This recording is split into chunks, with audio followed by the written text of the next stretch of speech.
the inspiring story of Martin Luther King Jr. Sri Sit English Listening Practice. Learn English through real heroes. Martin Luther King Jr. was born on January 15, 1929, in Atlanta, Georgia, during a time when racial segregation shaped every aspect of daily life in the American South. At birth, he was named Michael King Jr., but his father, inspired by the Protestant reformer Martin Luther, later changed both of their names. That symbolic change reflected a family deeply connected to faith, moral courage, and the pursuit of justice. Martin grew up on Auburn Avenue, known as Sweet Auburn, a center of black business and culture in Atlanta. His father, Martin Luther King Sr., was a respected Baptist minister who often preached against racial inequality from the pulpit of Ebenezer Baptist Church. His mother, Alberta Williams King, was an educated schoolteacher who filled their home with music, reading, and spiritual reflection. The King household valued education, hard work, and a belief that faith could transform society. Although surrounded by love, young Martin could not escape the harsh reality of racism. At age 6, one of his white playmates suddenly told him they could no longer be friends because their parents forbade it. The reason was skin color. Martin was heartbroken. His parents explained the cruel system known as Jim Crow laws, which enforced racial segregation in schools, buses, restaurants, and public facilities. That experience planted an early seed of awareness. The world was unjust, but injustice did not have to be permanent. From an early age, Martin displayed unusual intelligence and curiosity. He skipped the 9th and 12th grades, entering Morehouse College, the same school his father and grandfather had attended, at just 15. At Morehouse, the young student encountered new ideas about morality, philosophy, and social change. He read Plato, Aristotle, and the sermons of theologian Reinhold Niebuhr, and he began to sense that intellect and compassion could work together to heal society's wounds. College President Benjamin E. Mays, himself a powerful voice for civil rights, became a lifelong mentor and urged students to see life as service. When Martin first entered college, ministry was not his plan. He imagined becoming a doctor or lawyer. Yet as he listened to his father's sermons and to Dr. Mays's speeches about spiritual leadership, he began to feel a quiet but persistent calling. He realized that the church could be not only a place of worship, but also a platform for justice. By the time he graduated in 1948 with a degree in sociology, he had decided to become a minister who would speak to the moral conscience of the nation. After Morehouse, King studied at Crozer Theological Seminary in Pennsylvania. There, for the first time, he lived in an integrated community where white and black students studied together. So he sometimes faced prejudice, such as being refused service at restaurants. At Crozer, he learned about the life and philosophy of Mahatma Gandhi, whose movement for Indian independence was based on nonviolent resistance. King was captivated by Gandhi's belief that peaceful protest could awaken the oppressor's conscience. He began to imagine applying similar methods to confront racial injustice in America. King's classmates respected his calm confidence and moral seriousness. He was elected student body president and graduated at the top of his class in 1951. That same year, he entered Boston University to pursue a doctorate in systematic theology. Boston exposed him to a broader world, diverse cultures, ideas, and social freedoms uncommon in the segregated South. There he met Coretta Scott, a gifted singer and intellectual from Alabama who shared his passion for equality and education. Their partnership became both romantic and revolutionary. They married in 1953 and would eventually have 4 children: Yolanda, Martin III, Dexter, and Bernice. While completing his doctoral studies, King worked on developing a philosophy that combined Christian ethics with social responsibility. He wrote that love was not a sentimental emotion, but a moral power that could transform enemies into friends. This idea would later define his entire movement. He earned his PhD in 1955, becoming Dr. Martin Luther King Jr. at only 26 years old. Despite his growing academic success, King never lost touch with the realities of racial discrimination. During visits home to Atlanta, he still had to sit in the colored section of trains and buses. He witnessed how poverty and violence shaped black life in the South. These contradictions between his education and his lived experience strengthened his determination to change the system peacefully but firmly. In 1954, King accepted a position as pastor of Dexter Avenue Baptist Church in Montgomery, Alabama. The congregation was small but energetic, and the city was simmering with frustration over segregation on public buses. King had no idea that within a year, Montgomery would become the flashpoint for a movement that would transform American society, and that he would be at its center. At this point, the young minister's life story had already woven together all the threads that would later define him: deep faith, rigorous education, courage in the face of injustice, and an unshakable belief in the moral power of nonviolence. The boy who once lost a friend because of race was about to become the man who taught a nation that love is stronger than hate. In the spring of 1954, a 25-year-old Martin Luther King Jr. accepted his first full-time post as pastor of the Dexter Avenue Baptist Church in Montgomery, Alabama. The small red brick church stood just a few blocks from the state capitol, a symbol of political power that enforced racial segregation throughout the South. King arrived with energy, intellect, and a calm but fiery sense of purpose. He believed that his ministry should not only save souls but also serve society. Montgomery in the 1950s was a city divided by Jim Crow laws. Black citizens made up more than half of the population, yet they could not vote freely, attend white schools, or sit in the front of public buses. Buses, in particular, had become an everyday symbol of humiliation.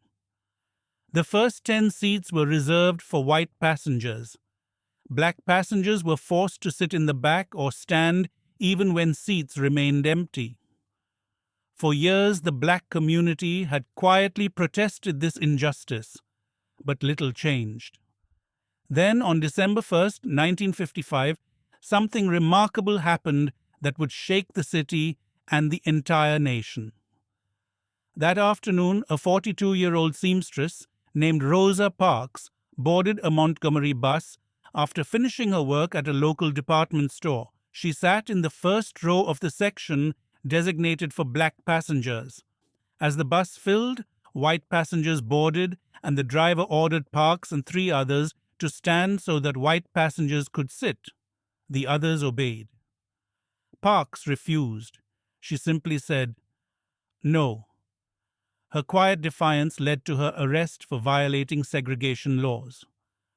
Word of her courage spread quickly through the black community. Local leaders from the Montgomery Improvement Association, MIA, gathered to discuss a response. Among them was E.D. Nixon, a longtime activist, and several ministers, including the young Martin Luther King Jr.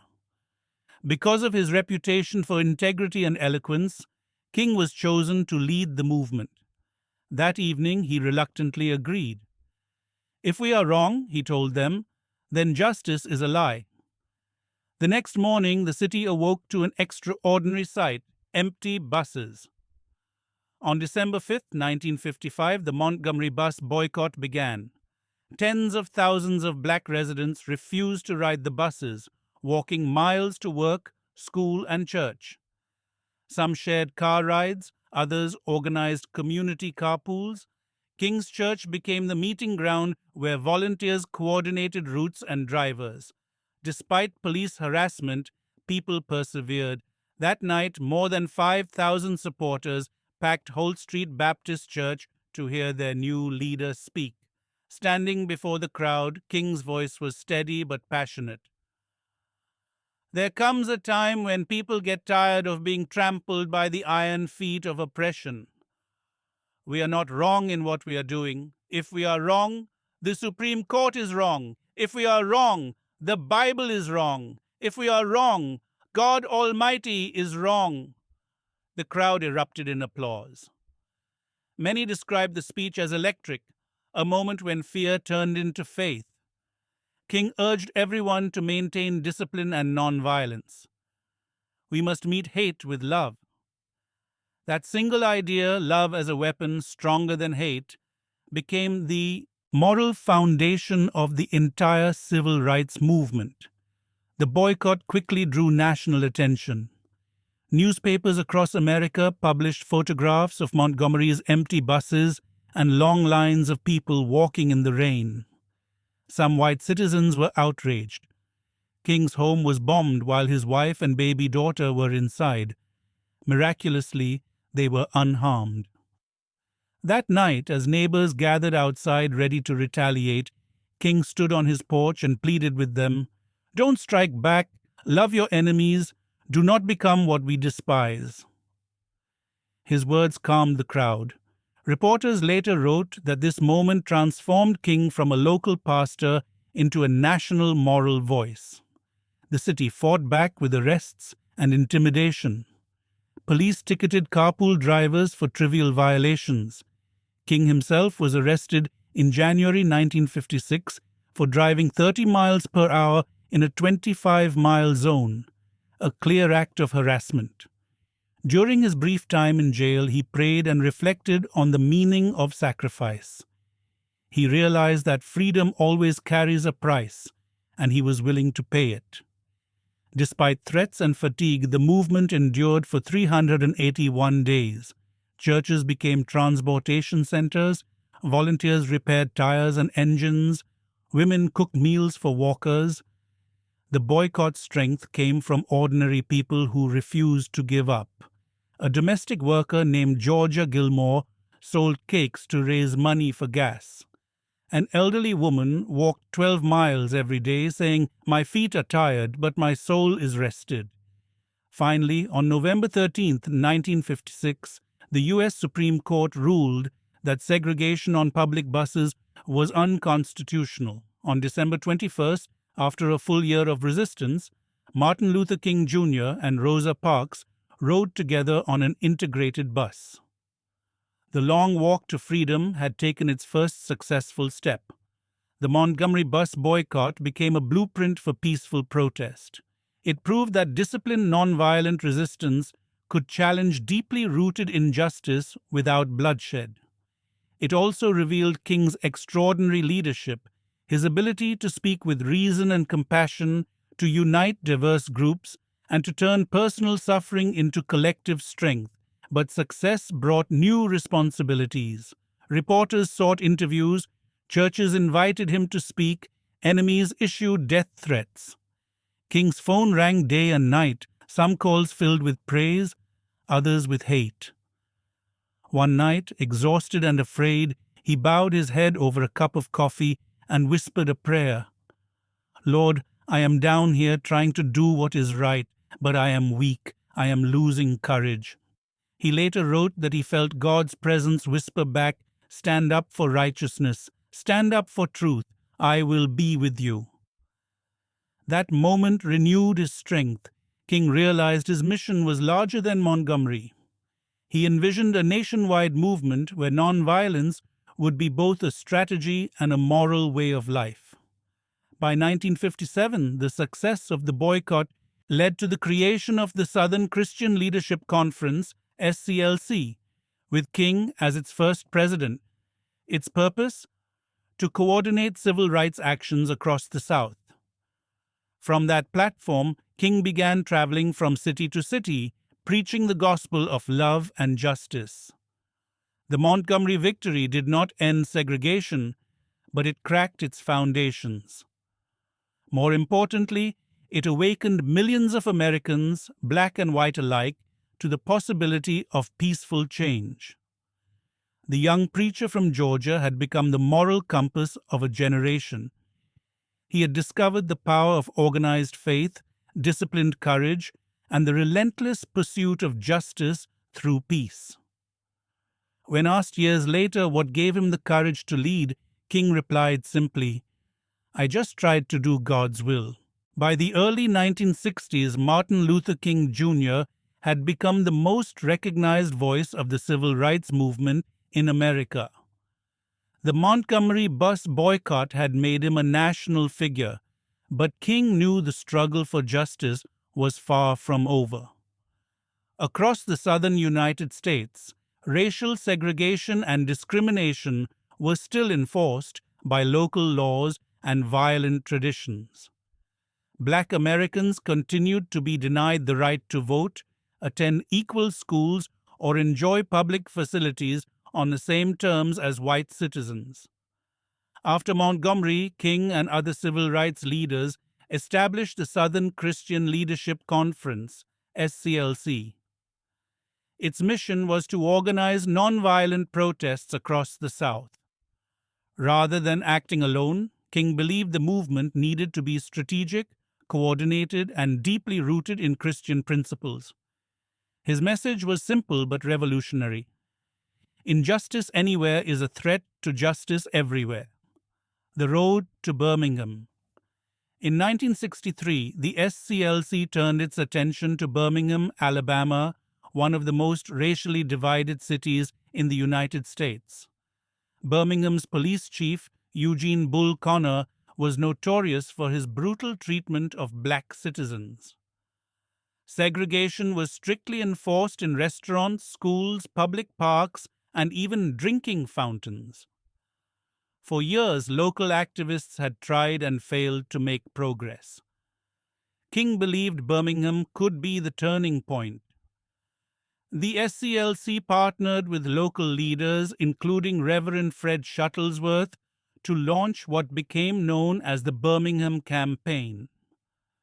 The plan was to apply direct action, peaceful marches, sit-ins, and economic boycotts to pressure city officials into negotiating civil rights reforms. On April 3, 1963, the campaign began. Protesters marched peacefully through downtown Birmingham, demanding an end to segregation. They sat in whites-only areas at lunch counters and picketed outside businesses that refused to hire black workers. Police arrested hundreds. Among them were ministers, students, and even elderly women. King himself joined a march on April 12th and was arrested for violating a court injunction that banned all protests. He was taken to Birmingham City Jail, where he spent 8 days in solitary confinement. Letter from Birmingham Jail. While in jail, King received a newspaper containing a letter written by 8 white clergymen who criticized the protests as unwise and untimely. They urged black citizens to be patient and allow change to happen through the courts, not the streets. King was deeply disappointed by their words. From his tiny cell, using scraps of paper and the margins of the newspaper, he began to write a response. That response became one of the most important documents of the civil rights era, the letter from Birmingham Jail. In the letter, King defended the necessity of non-violent direct action. We know through painful experience that freedom is never voluntarily given by the oppressor. It must be demanded by the oppressed. He explained that waiting patiently had only prolonged injustice, and that justice too long delayed is justice denied. He urged white moderates not to remain silent, and reminded religious leaders of their moral duty to speak out. In the midst of a mighty struggle to rid our nation of racial and economic injustice, I must confess that I am gravely disappointed with the white moderate who is more devoted to order than to justice. His words were not angry. They were measured, logical, and morally powerful. The letter circulated across the country, published in newspapers and shared in churches. It became a call to conscience, especially for white Americans who had previously ignored or misunderstood the movement. The Children's Crusade. After King was released from jail, the Birmingham campaign escalated. On May 2, 1963, in a bold and controversial decision, SCLC leaders organized a youth protest known as the Children's Crusade. Hundreds of school children, some as young as 6 years old, marched through the streets, singing freedom songs and demanding change. The police responded with violence. Under Bull Connor's orders, firemen blasted children with high-pressure water hoses. Police dogs were released. Children were dragged into police vans and sent to jail by the hundreds. The horrifying images were captured by photographers and broadcast across the nation. Americans were shocked. Many had not realized how brutal the resistance to civil rights had become.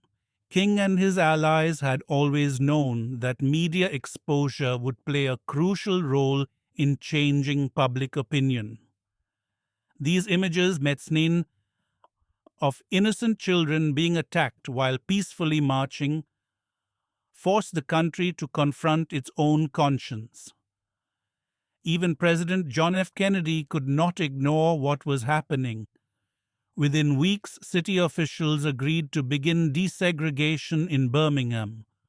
Black citizens would be allowed access to public facilities, and discriminatory hiring practices would begin to change.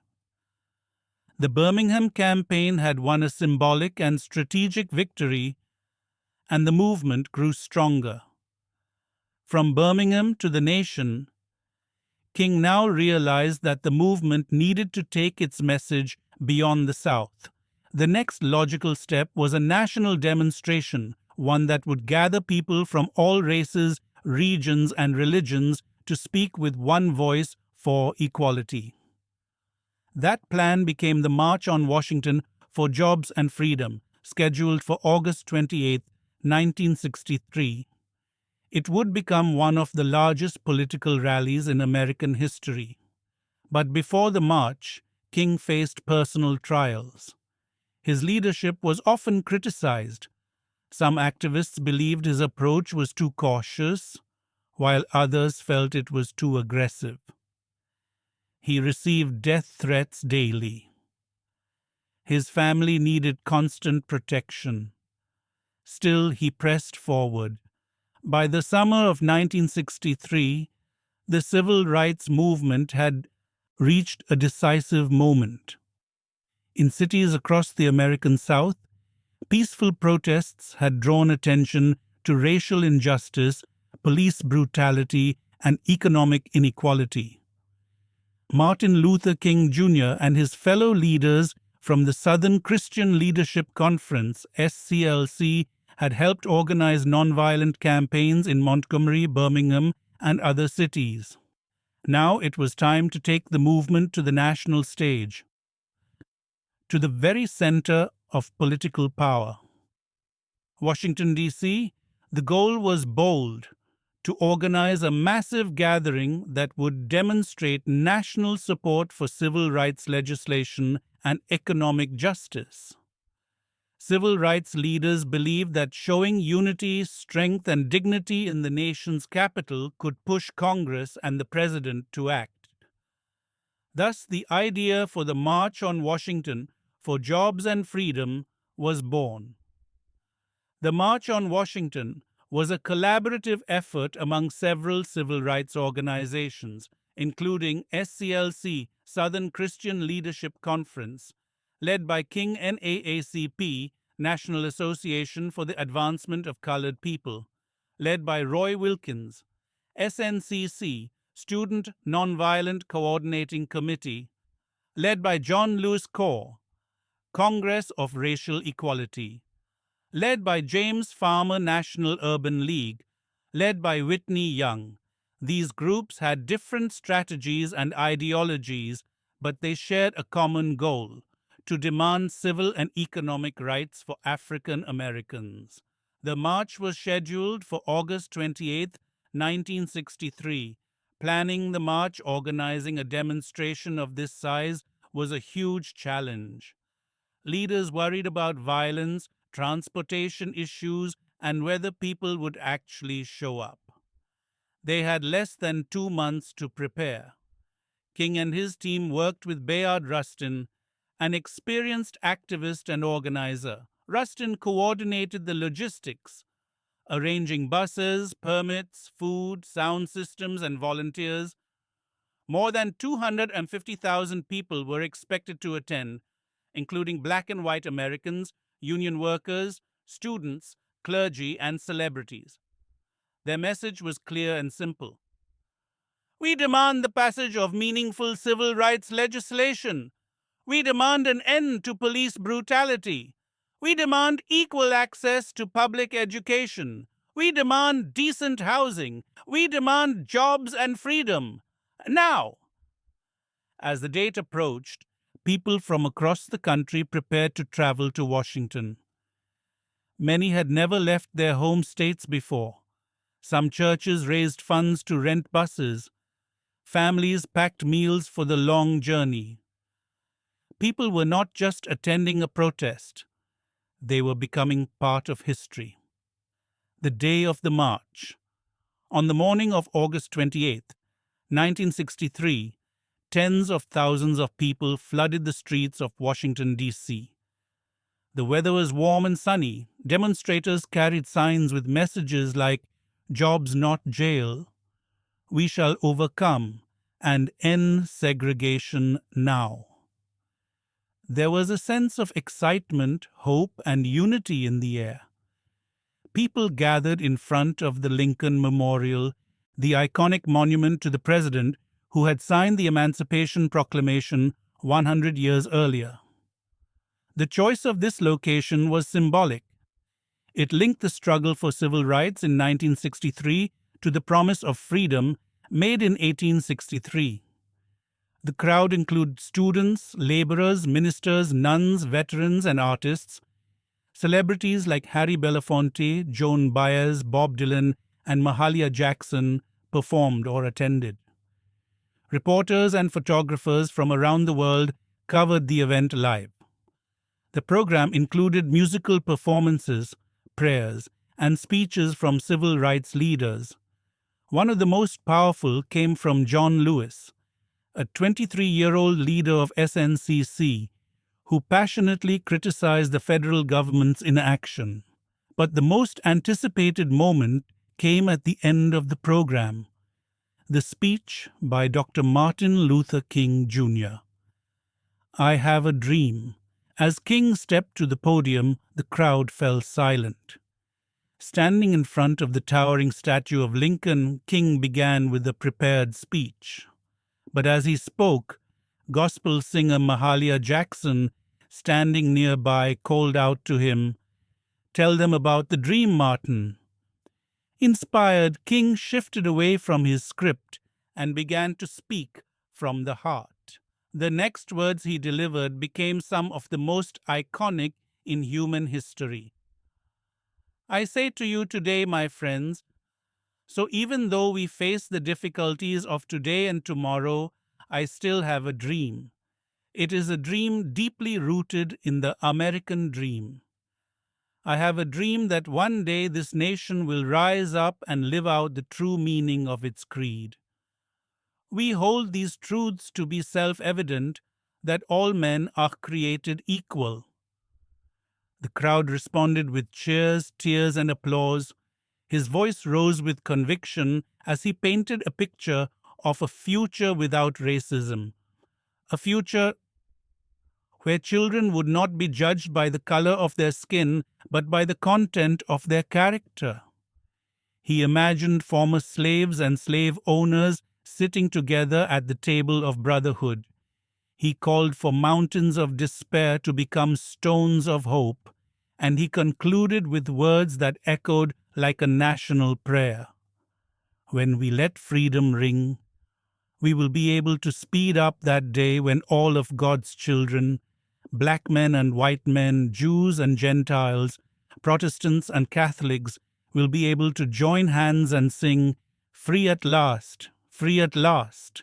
Thank God Almighty, we are free at last."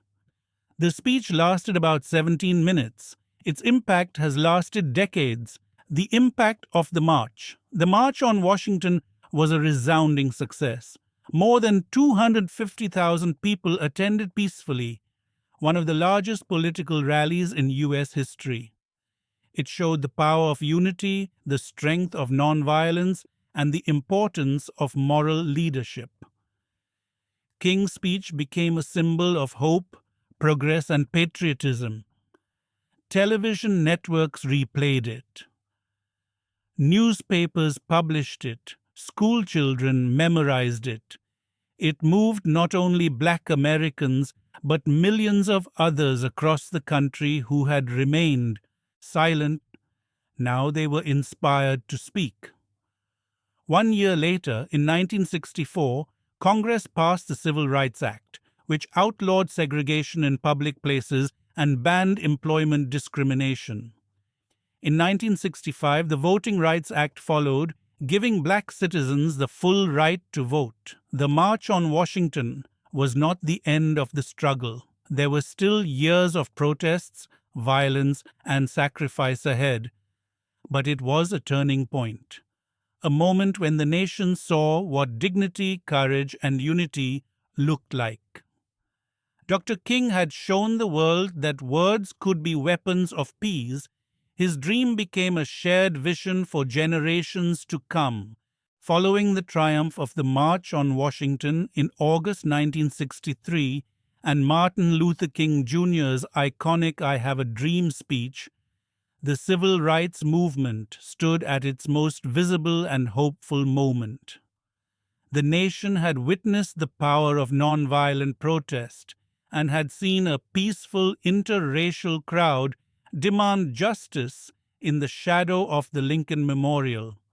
But the road ahead would be more difficult. While millions were inspired, others were enraged. Local officials, white supremacists, and even some politicians began pushing back. For King and the movement, the years that followed were filled with struggles, sacrifices, and painful setbacks. But they also revealed the depth of King's strength and moral leadership. A season of violence. Just 18 days after the March on Washington, tragedy struck. On September 15, 1963, a bomb exploded at the 16th Street Baptist Church in Birmingham, Alabama. The church was a central meeting place for civil rights activists. The bomb, planted by white supremacists, killed 4 young black girls: Addie Mae Collins, Denise McNair, Carol Robertson, and Cynthia Wesley. The attack shocked the nation. Images of the girls' funeral were broadcast across the country. Martin Luther King Jr., who had led the Birmingham campaign just months earlier, delivered the eulogy. His voice trembled with emotion as he said, "These children, unoffending, innocent, and beautiful, were the victims of one of the most vicious and tragic crimes ever committed against humanity." He called for forgiveness, not revenge. But his grief ran deep. The bombing reminded King and the world that hatred was still powerful and deadly. Political pushback and surveillance. While King was celebrated by many, not everyone saw him as a hero. Inside the U.S. government, some officials feared the growing influence of the civil rights movement. J. Edgar Hoover, the director of the Federal Bureau of Investigation, FBI, was particularly hostile toward King. Hoover believed King might be a communist sympathizer and began a secret campaign to undermine him. The FBI wiretapped King's phones, followed his travels, and tried to gather damaging information. They even sent him an anonymous letter attempting to blackmail him into silence. King knew he was being watched, but he refused to be intimidated. "If I am stopped, this movement will not stop," he once said, "because God is with this movement." This period tested not just his public strength, but also his private resilience. He was often exhausted, isolated, and under immense pressure. Still, he moved forward. Selma and the fight for voting rights. After the Civil Rights Act of 1964 was passed, banning segregation in public spaces, many people believed the struggle was over. But King knew that voting rights remained the missing piece of the puzzle. In the South, black citizens still faced impossible literacy tests, poll taxes, and threats if they tried to vote. To address this, King and the SCLC began organizing a campaign in Selma, Alabama, in early 1965. Selma was chosen because its white officials had a long record of blocking black voter registration. King worked alongside John Lewis, James Bevel, and local activists to organize peaceful marches demanding the right to vote. The most famous march took place on March 7, 1965, a day now known as Bloody Sunday. Around 600 peaceful protesters attempted to cross the Edmund Pettus Bridge. As they reached the top, they were met by a wall of state troopers and local police, armed with clubs and tear gas. The marchers were beaten, trampled, and chased back. Among them was John Lewis, who suffered a fractured skull. The horrifying footage of the violence was broadcast nationwide, shocking Americans and prompting a wave of outrage. King responded by calling for another march, this time with national support. On March 23rd, over 25,000 people, black and white, young and old, religious and secular, joined him in a 5-day march from Selma to Montgomery, Alabama. The march was a turning point. 5 months later, President Lyndon B. Johnson signed the Voting Rights Act of 1965, outlawing discriminatory voting practices. It was one of the greatest victories of the movement. But it had come at a terrible cost. Inner struggles and growing criticism. While King was praised for his moral clarity, not everyone in the movement agreed with his methods. By the late 1960s, a new generation of activists, influenced by Malcolm X and the rise of Black Power, began to question whether nonviolence was still effective. They were frustrated by the slow pace of change and the continued violence against black communities. King respected these new voices but remained committed to nonviolence, believing that hate could never drive out hate. At the same time, he began to expand his message to include poverty, labor rights, and anti-war activism. He criticized the Vietnam War, saying, "The bombs in Vietnam explode at home. They destroy the hopes and possibilities for a decent America." This stand lost him support among some former allies, including politicians and even the mainstream media. Donations to the SCLC declined. Some churches distanced themselves, but King refused to compromise his principles. "A time comes when silence is betrayal," he said. "Our lives begin to end the day we become silent about things that matter." The Poor People's Campaign. By 1967, King was preparing what he believed could be the movement's most ambitious effort, the Poor People's Campaign. The campaign aimed to bring Black, white, Latino, and Native American people together to demand economic justice, fair housing, jobs, health care, and education for the poor across America. King planned a massive encampment in Washington, D.C., where the poor would gather peacefully to demand federal action. He called it a revolution of values. The campaign's message was clear. Civil rights without economic justice was not enough. But this new vision brought new enemies. Critics accused King of turning the movement into a socialist project. His supporters were divided, yet King pressed forward. In early 1968, he traveled to Memphis, Tennessee, to support a strike by black sanitation workers demanding fair wages and dignity. He saw their cause as a symbol of the larger economic struggle, a final sacrifice. On April 3, 1968, King delivered what would become his final speech at the Mason Temple in Memphis. It was a stormy night, and King arrived late, tired and unwell, yet his voice carried power and prophecy. "I've been to the mountain top, and I've looked over, and I've seen the promised land. I may not get there with you, but I want you to know tonight that we as a people will get to the promised land." The next evening, on April 4, 1968, as he stood on the balcony of the Lorraine Motel, King was assassinated by a sniper. He was just 39 years old. News of his death triggered riots in over 100 cities.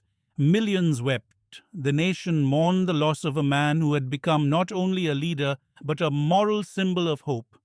Yet even in death, his message lived on. His legacy inspired generations to fight for justice, peace, and equality. The March on Washington in 1963 marked a turning point in American history. Dr. Martin Luther King Jr.'s speech, "I Have a Dream," had echoed across the National Mall and into the hearts of millions. It was a moment of triumph, unity, and profound moral clarity. But behind the scenes, King knew that such moments were not the end of a journey, they were only beginnings, and the path ahead would be filled with pain, resistance, and sacrifice.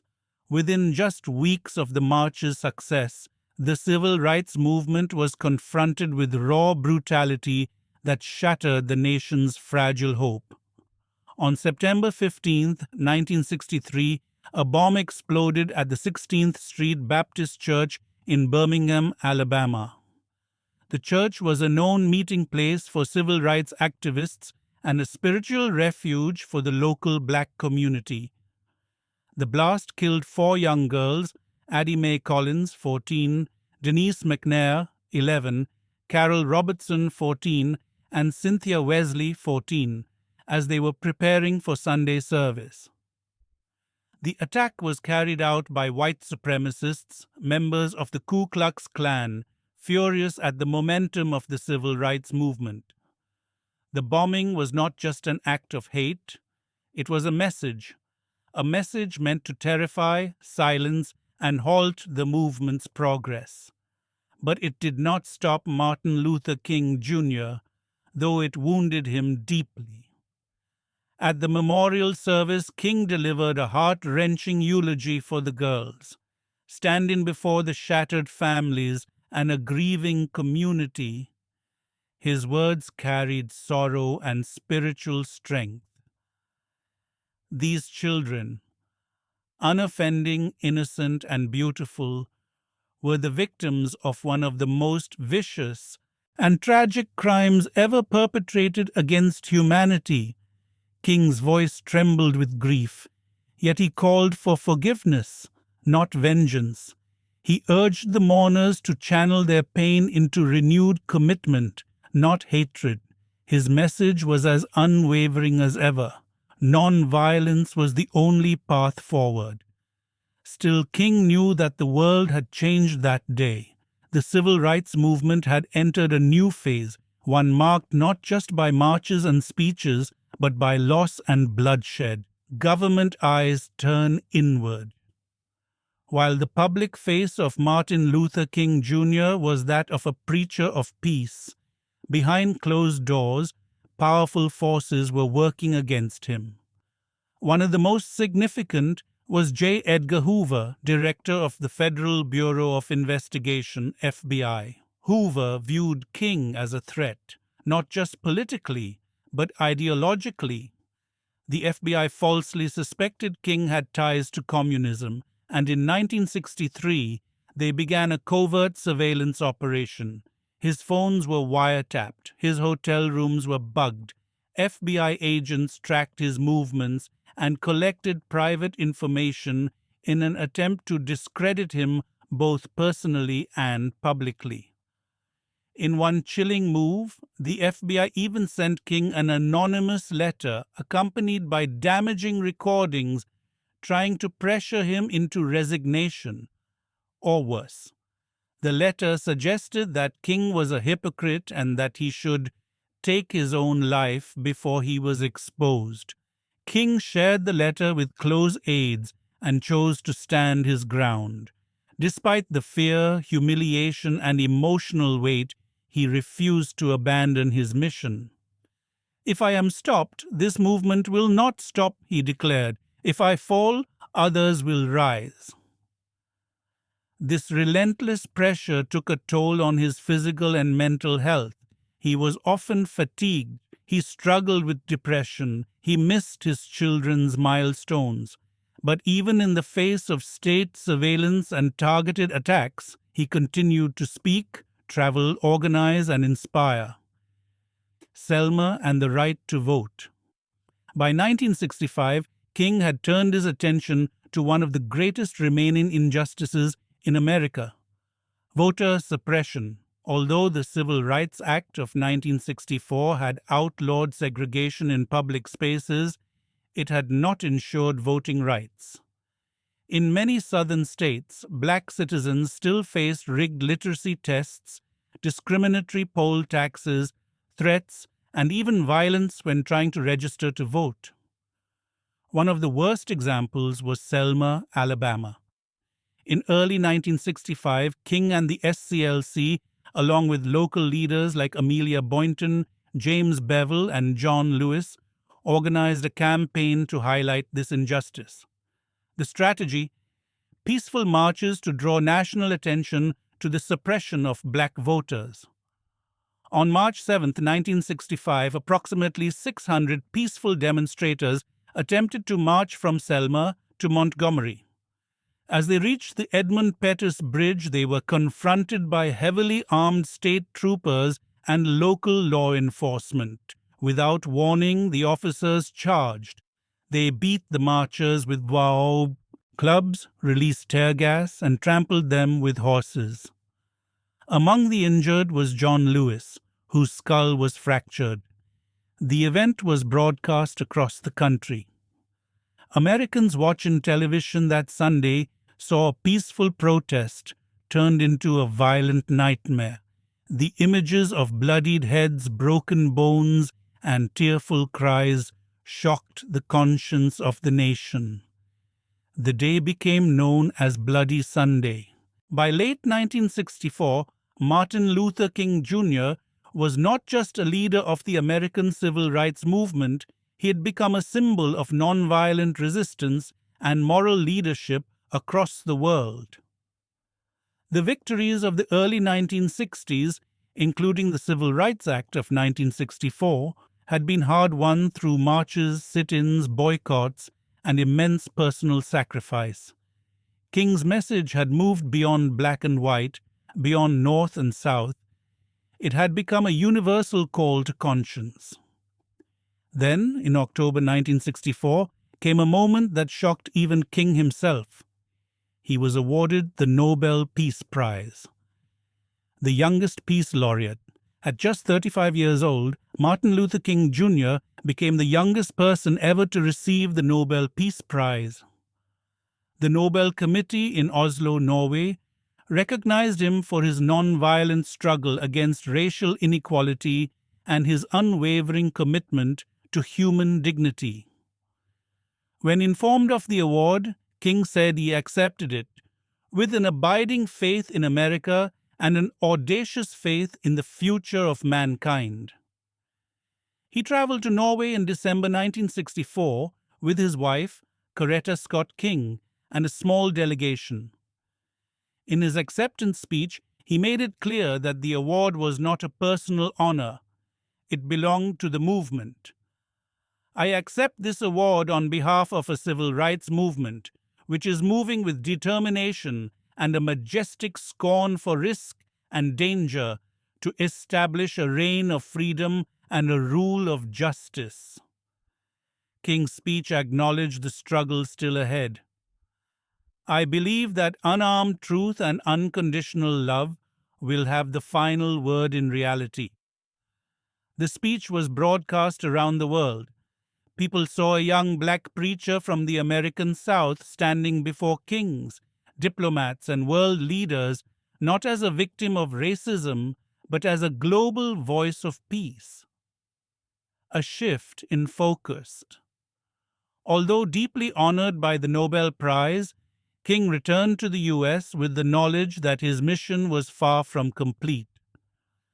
Even with the Civil Rights Act passed, daily life for millions of black Americans remained marked by poverty, police brutality, poor housing, and lack of access to education. More and more, King began to broaden the goals of the civil rights movement. His speeches and sermons now began to address not only racism, but economic inequality, class injustice, and international peace.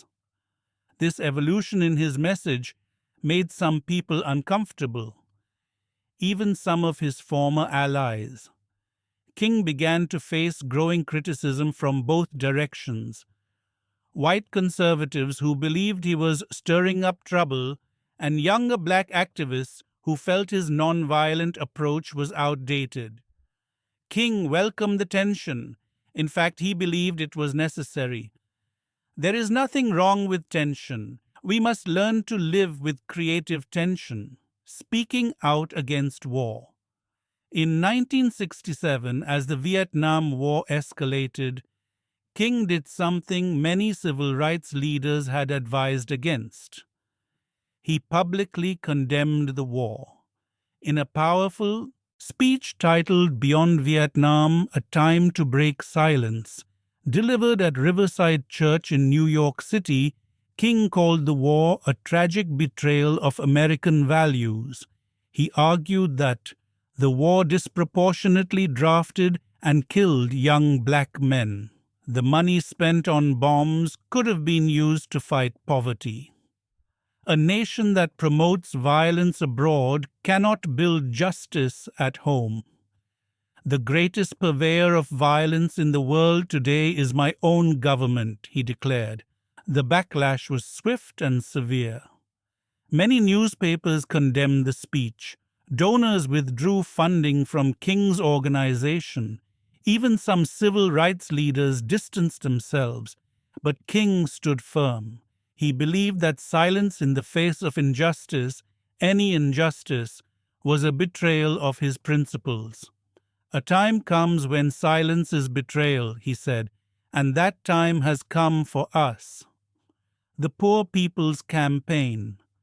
Inspired by his deepening concern for economic justice, King spent the final year of his life planning a massive national movement called the Poor People's Campaign. The campaign sought to unite Americans of all backgrounds, black, white, Latino, and Native, around a single demand: an end to poverty. The idea was bold.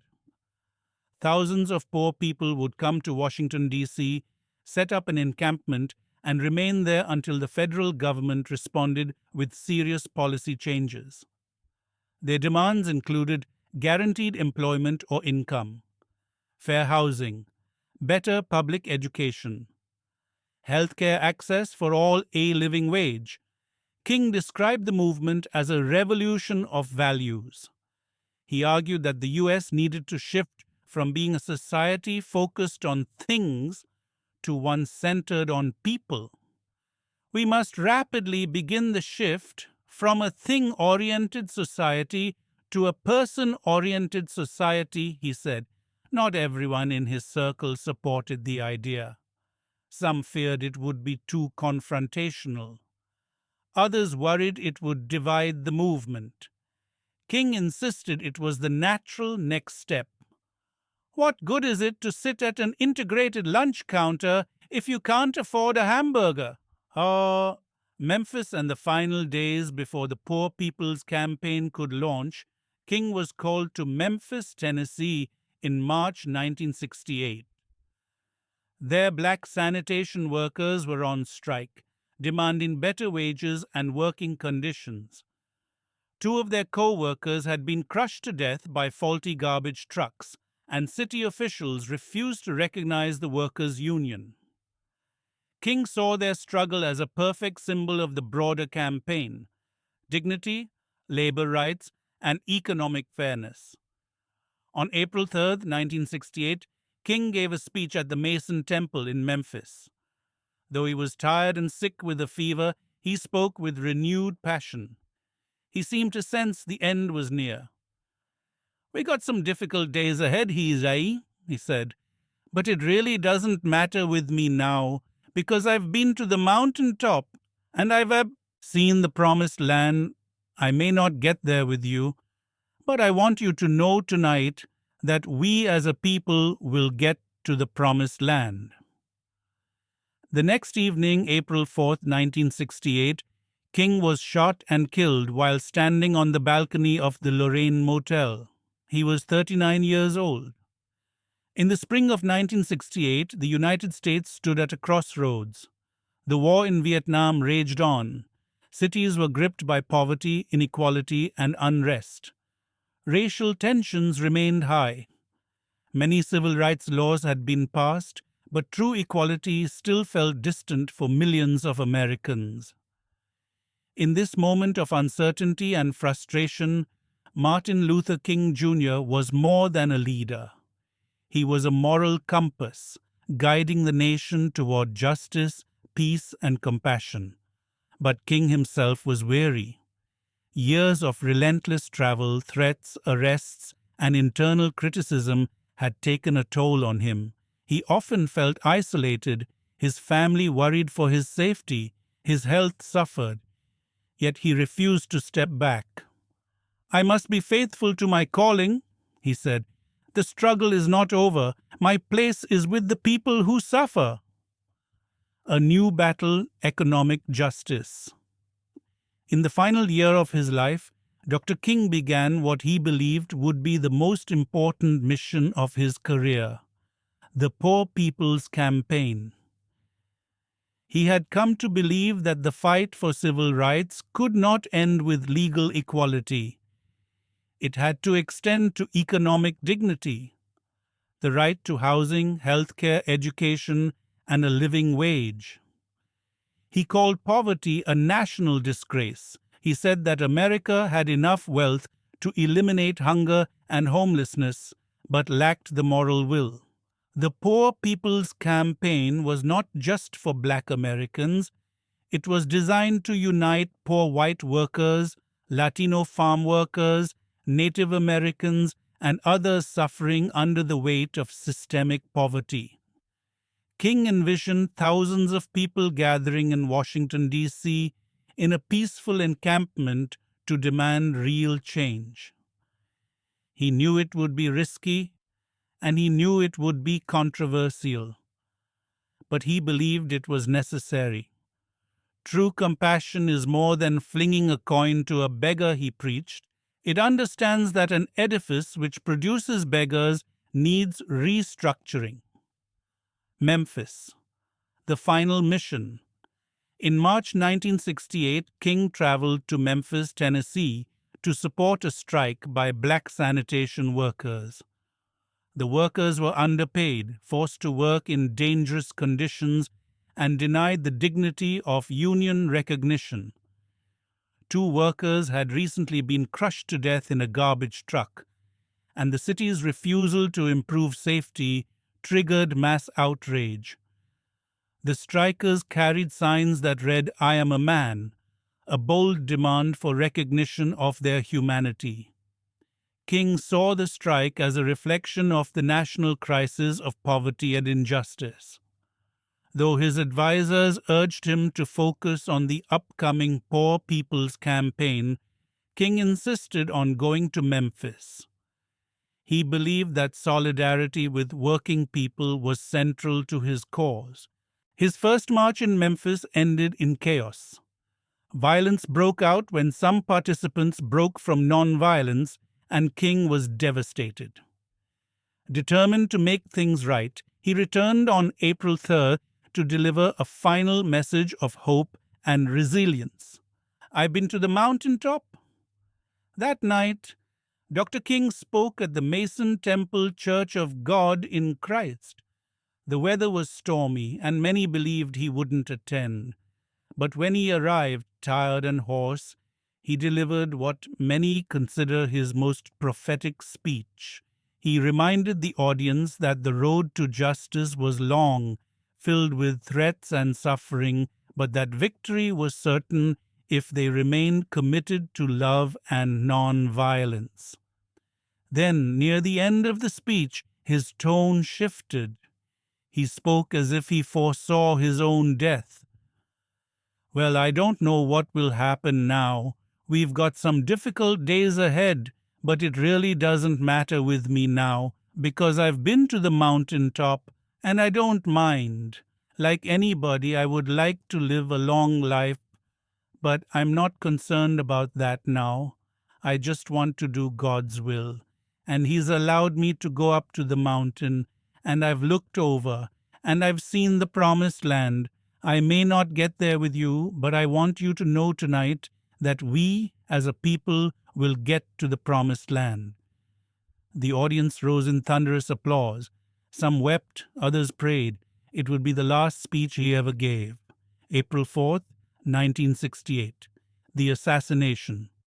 The next evening, April 4th, 1968, Dr. King stood on the balcony of the Lorraine Motel in Memphis, speaking to colleagues below. He was relaxed, joking about dinner plans. Suddenly, a gunshot rang out. A bullet struck King in the jaw and severed his spinal cord. He was rushed to St. Joseph's Hospital, but was pronounced dead an hour later. He was just 39 years old. The nation erupted in grief. In over 100 U.S. cities, riots broke out. Fires burned. People cried in the streets. Others gathered in silence. Churches rang their bells.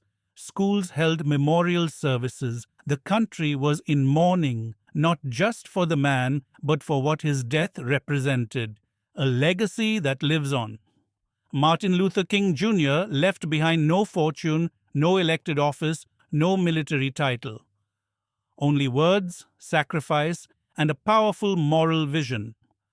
Yet his legacy continues to shape laws, inspire leaders, and awaken the conscience of generations.